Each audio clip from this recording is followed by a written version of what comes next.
are you? I'm terrific. I'm so happy to have you here. So I had a power breakfast this morning, oatmeal and sardines. So Wow. I've been just going all day long. That's so smart. A good way to pace out your day. You need your omegas. You need your omegas. And by Any the way, way you can get them. it shows. Right? When I saw you I'm backstage, glowing. I knew that there were more omegas than normal. Thank you. Yeah. So this, for those who haven't seen Pose, takes place in the 80s and 90s in New York. Right. The LGBT ballroom scene. Yes. And you play a nurse who is dealing with people who have through the AIDS crisis. Yes, that's right. How did you find your way into this role?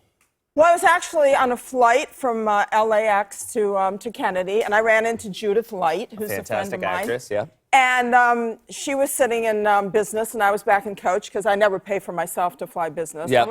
unless a gig is paying. Right. You'll fly business. Oh, yeah. gladly. Yeah. Yeah.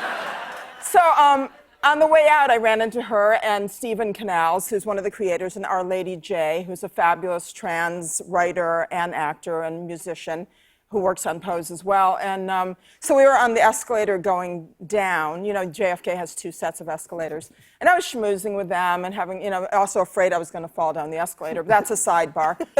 They didn't know that. And so by the time we got to baggage claim, I said, what have I got to lose? I said, hey, listen, if there's anything that works for me in terms of a character, think of me. I'd love to do something on Pose.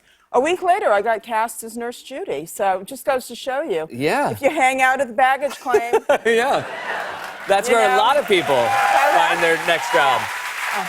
You were living in New York at that time? Yes, living and doing my first one-woman show, Without You I'm Nothing, at the Orpheum Theater for 6 months. Which must have been an incredibly exciting time to be in They all New York came. City. Everybody came to the show. I mean, it was amazing, John Kennedy came, John Kennedy Jr., which, tragically, he's not with us anymore. But people of that caliber, and then just great downtown artists and groovy people.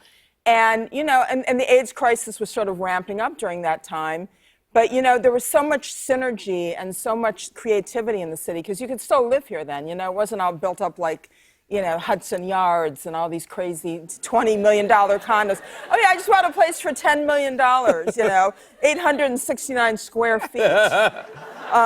So, there was a lot of stuff happening. So then to 30 years later, to be cast in this role and be with these incredible trans actors and actresses who are just so talented, MJ Rodriguez and India Moore and the whole cast.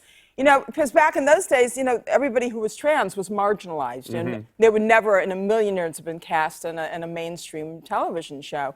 So I try to let the kids in on what it was like then. They just look at me and go, "You're boring, man." Yeah. Does it? I mean, it must be looking at the art scene now and what it feels like to be an artist in New York, because it was all word of mouth then, obviously, before social media. Like, even the people that found their way to your show, it must have just been that they heard it was a show. Well, I mean, you'd read the newspapers. It was, it was the kind of the, Rolling Stone and all the great, free papers of the time, the Village Voice. Yeah. And, you just picked up the phone and called people back then, which was such a great, concept. You've been in New York for a long time. Are you one of those New Yorkers now who have had the same neighbors for a long time? Do you know your neighbors well? I think of myself sort of as the mayor of Chelsea. Okay, yeah.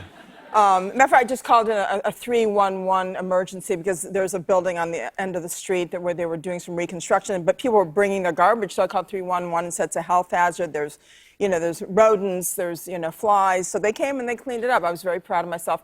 And on my... Do they know you when you call 311? No, They're like, "Hi, Sandra." No. They said, "Would you like to remain anonymous?" I said, "No, but I'm going to."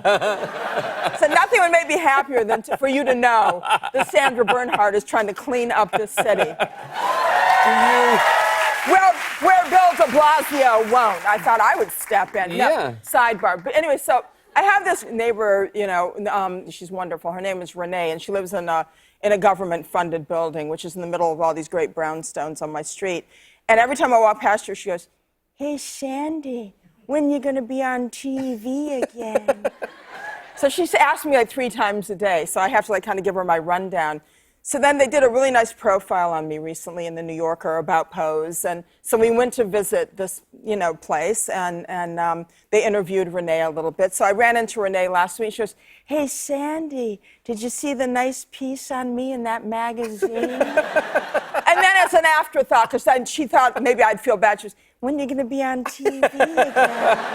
I said, "Thanks for nothing, Renee." Do people come up to you in the street, especially if you're the mayor of Chelsea? Do you get approached? Well, but in a very nice, casual way. That's good. The other day I was walking my dog, George. We all have dogs in New York City. My rescue. And I was turning on my block, and every time I cross the street, if somebody's making a left, I'll stop and hold out my hand. Yeah. Because, people in New York don't always stop for you when you have your dog. And so the guy turned the corner, and he slowed down. I got nervous. I thought, oh, God, I don't want to have some sort of, dust up with somebody. But he was a very, very cool guy. He rolled down. He goes, "Honey, I would never run you over. What's happening, Sandy? You're a great actress." I said, "It's just my dog I was worried about. Thank you, baby." And so it was just like this great New York City, moment, there it is. Best city in the world. The best. Well, and one of the reasons it's the best is someone like you being here. And thank you so much for making time for us tonight. What a delight. I'm so glad to be here. Sandy Bernhardt, everybody.